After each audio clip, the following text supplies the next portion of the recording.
Ampuliriza omulungi, nkwaniriza mu katabo kaffe Zenonoola omunaku.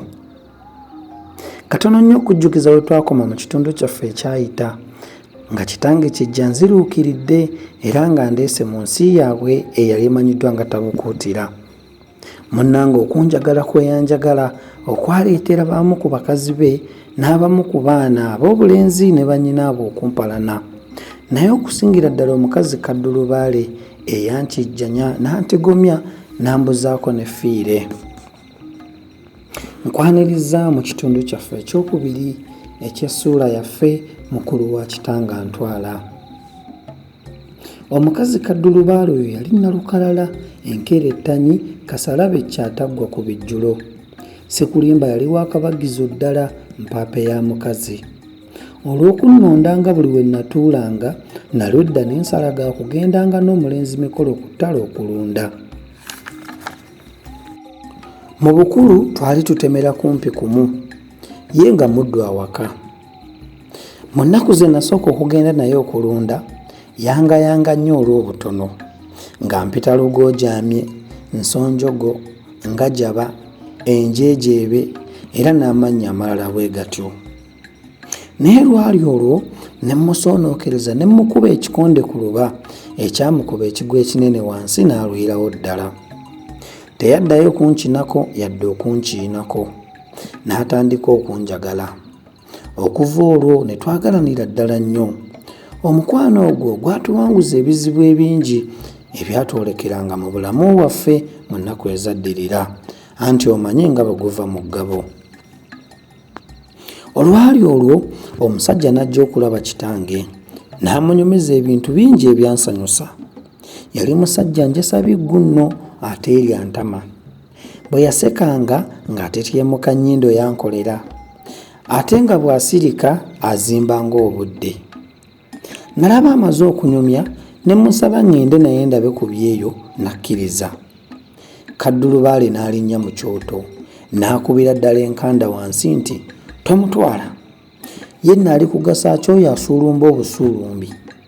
Talina kyamagezi kyakola wabula mubuulire okukuba embeekuulo n'okumuttola amagambo. Ndowooza wanditutte wakajjatta." Oyo nno yali mutabani we. Ko omusajja nti, "Nze oli yasoose gwe njagala okutwala." Ko Kaddulubaale nti, "Nedda." Ne yeetema engalike n'aleerejjana nga naye omusajja akonye okutuusa lwe yamubuukako obukumbo.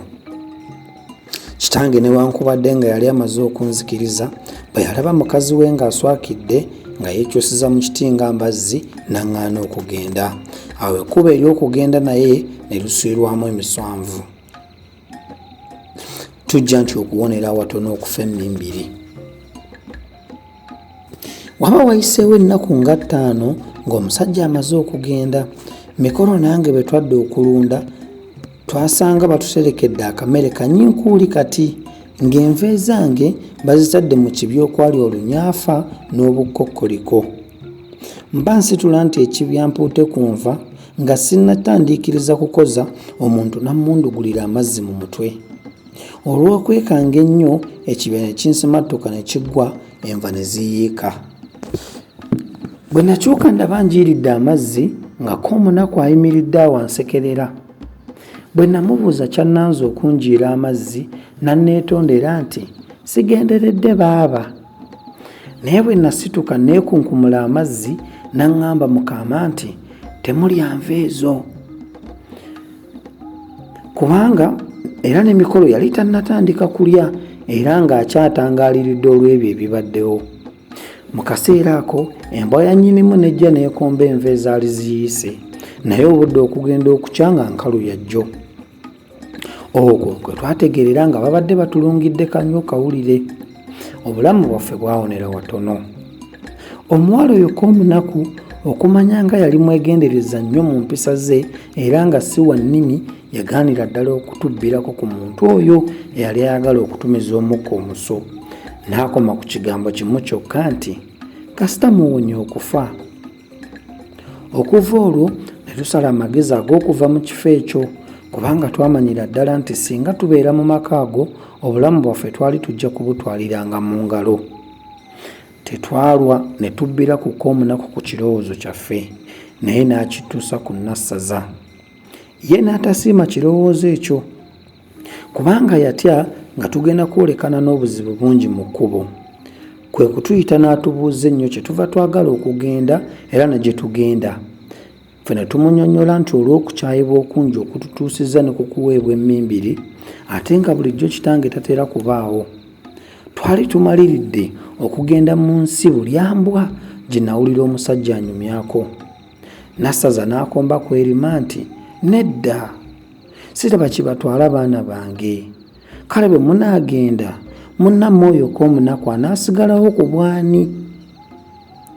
Ekyo nze nno kyanfumitira ddala mu mmeeme kubanga nali mmumanyidde era nga mweyabiza nnyo mu byonna. Ate n'atusuulayo nakano nti, kale emikolo wuuyo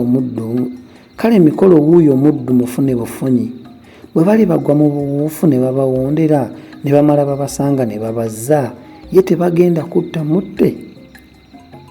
Nze nali neefulukuula era nga nseka amagye mulokofu nti kale tetugenda. Mikolo ye n'agugubira ku nteesa yaffe eyasooka. Nga tumaze okugayagaya mu nsonga zaffe ffenna awamu abana, ne kikkirizibwa nti tusaanye tuve mu maka ago ng'akabi tekannatutuukako. Olunaku ne tulonda omwezi lwe guliba ogw'eggabogabo ate nga nnyinimu taliiwo. Ampeereza omulungi, ne tubeera nga tutuuse ku nkomekero y'essula yaffe ey'omukaaga, mukulu wa kitange antwala. Nzikiriza bwe tuliba tusisinkanye omulooyo omundi nga Mukama akkiriza twongere okulaba biki ebyaddirira nga tumaze okukola enteekateeka y'okuva mu kifo ekyo. Akuuma takuumira mpeera.